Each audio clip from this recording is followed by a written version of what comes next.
Hello, friends, and welcome into Seattle Seahawks today. The pads are on at Seahawks training camp, so we figured we'd run you through some news and notes from Seahawks camp, beginning with, you know what's coming, Jamal Adams, as there's not much of an update here, as we are now a couple days in to Seahawks training camp, and there is still no new deal. Adams has not been practicing at training camp. The Seahawks have said, it's off-season surgeries and he's rehabbing. That's why he's not out there, which is at least partially true. But if Jamal Adams got paid already, I feel like he'd be out there in some capacity. I feel like this is a holding in situation where the team and the player have agreed to, okay, you'll be there. You're not going to practice to avoid a potential injury. Now, our most noteworthy update, our only one here, comes from Josina Anderson, who tweeted this out earlier on Monday about Jamal Adams. Talks had progressed as of the time I heard on Sunday. More incentives also helps. Also signed at J because, who else would you know who was tweeting from Josina Anderson's account if you didn't initial it J? Anyway, will a Jamal Adams deal get done before the season? If you think the answer is yes, then like the video. I think that's going to happen. I do think whether it's 2 days, 3 days, a week, 2 weeks, whatever, Adams does get the bag before the season begins. So if you agree with me, do me a favor, like today's video. Let's talk the cornerback roster battle now. Damarious Randall and Tre Flowers have drawn some praise in recent days for their play, which is good given the uncertainty at the starting spot and the depth spot as well. Randall, and I would also argue Tre Flowers, even though I think Flowers is better than Randall right now, but also costs more money. Both those guys are fighting for a role on the team, and even just to make the team altogether. All the corners, really, at some level, have drawn some praise from media. Now, in general, the defense does tend to win early on during camp because more often than not, they've got a feeling for what the play is going to end up, and they don't get tricked as often. I still think Ahkello Witherspoon is the favorite alongside DJ Reed to be a starter at outside corner with the Blair Amati battle going on at nickel, but that does open up a battle for spots, I'll call outside-wise, 3 through maybe 5. I kind of think Trey Brown's going to be one of those guys who might not start but will make the roster. So who do you want as the number 2 corner? I am voting for Ahkello Witherspoon, typing in my AW, but I want to hear from you guys. This is the pinned comment on today's video. Get the ad break here on YouTube, scroll on down, and get your votes in. AW for Ahkello Witherspoon, TF for Tre Flowers, DR for Damarious Randall, or PD for Pierre Desir. Quick injury update now around Jamarco Jones. Now, Dwayne Brown already out due to, potential holding intuition, which we broke down on yesterday's video. But now Jones has a left knee injury.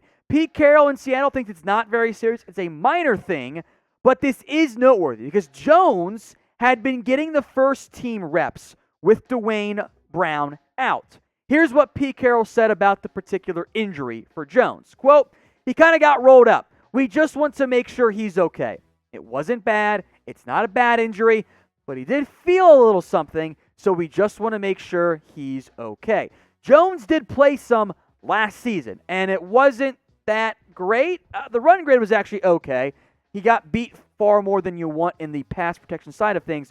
Right now, Jones is probably offensive tackle number 4. Dwayne Brown is the starter at left tackle once he's fully back. Brandon Shell, Cedric Obwehi battling for right tackle. The loser ends up being the swing, I would assume. Stone Forsythe, meanwhile, also getting, good for him, of course, more reps right now with Brown and Jones a bit banged up, but it's Shell, Obwehi, and then Forsythe right now as the lead tackles for the Seattle Seahawks, if you can call the backups a lead guy. Now, if you guys want to bet on Seattle this preseason and regular season, do it with our sportsbook partner, BetUS. Head over to chatsports.com/bet, link right there, bottom of your screen, and then use the promo code Seahawks125. You see it right there over my shoulder. When you put down $100, when you use promo code Seahawks125 at chatsports.com/bet, you'll get a 125% deposit bonus. Some pretty intriguing odds right now around maybe Russell Wilson finally winning MVP, and you can even place some bets on, say, Seattle to win the NFC West. Sportsbook partner, again, is BetUS. Use that promo code Seahawks125 at chatsports.com/bet.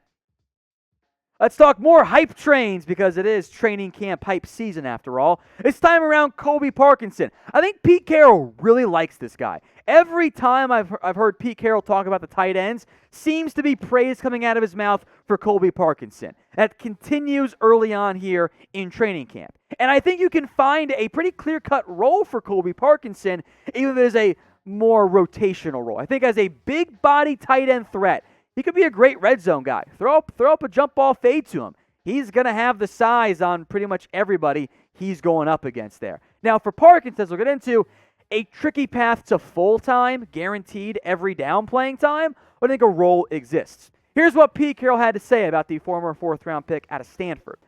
Colby has worked extremely hard. If you remember, we talked to you about him last year. He really spent a lot of time in the weight room while he was out, but didn't get much time to show anything for it. He has worked a ton with Russ in California this year to make sure that they are comfortable. Carroll continued, he's a very, very good target, obviously, because he's so tall. He's got great hands, too, a really confident catcher, and again today, he made another play.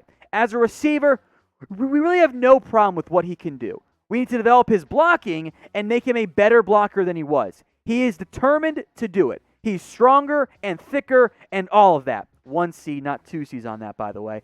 Everything's positive right now. That's what Pete Carroll had to say about Colby Parkinson. Now, I think he's tight end 3 right now. I think Gerald Everett's your leader, and Will Dissly, in no small part to how good of a blocker he is, has set himself up as tight end 2. But if Parkinson comes along more as a blocker, maybe it's less so beginning of this year, maybe it's back end of this year, next season, he can carve out a role for this team. So who do you think ends up being tight end 1? I still believe it ends up being Gerald Everett, but let me hear what you guys have to say. Type GE for Gerald Everett, type CP for Colby Parkinson, and type WD for Will Dissly.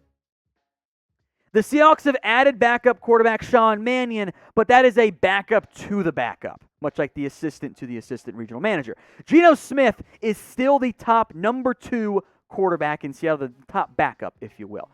The signing of Sean Mannion doesn't appear to impact Geno Smith's status within the organization. Smith is now in his 3rd year with Seattle, hasn't played very much, but has been the veteran emergency quarterback for the seemingly always healthy Russell Wilson. And I think Pete Carroll was clear to make a note when he talked about Sean Mannion earlier on Tuesday. Quote, we saw him in the workout a week ago, and he looked great.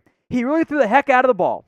It had nothing to do with Geno for now. If we get down to where we need 3 quarterbacks, then the competition is really on with Alex Magoo. So Mannion comes in, he replaces Danny Etling, not to really compete for quarterback 2 battles, but to maybe be quarterback 3. Last year, you saw Seattle go extra on the practice squad and have a COVID emergency quarterback. Maybe they could do something similar this year, but it's very clear. Russell Wilson, and I would pretty much argue Geno Smith at this point, are roster locks. Those guys aren't going anywhere. Those are the 2 guys. Russ is the star. Smith's the backup. Maybe Mannion, probably practice squad-wise, can carve out a potential role. Now, we'll get back to more here on Russell Wilson. But first, if you guys haven't already, hit that big red button and subscribe. The link is right there, bottom of your screen. If you're watching on YouTube, it's actually super simple. Simply subscribe. It's that simple. Hit the big red button, and that way you won't miss out on anything here at Seattle Seahawks Today.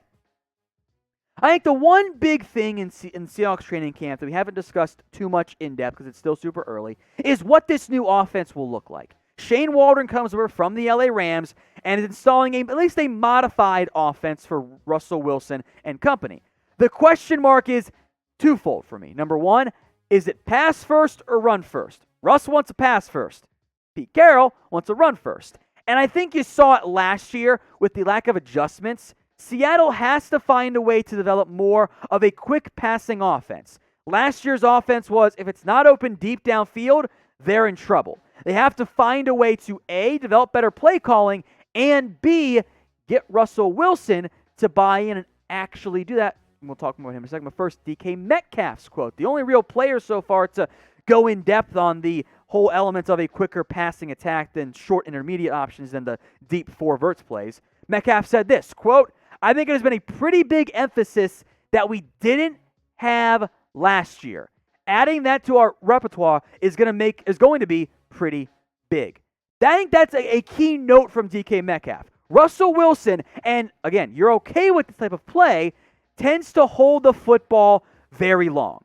He's not someone who is going to get rid of the ball quickly. He holds it long, takes extra time, and makes big plays. That's okay, but you have to find a way to balance it out a little bit more beyond just only taking vertical shots. So I think and hope we see that this year as it relates to Russell Wilson.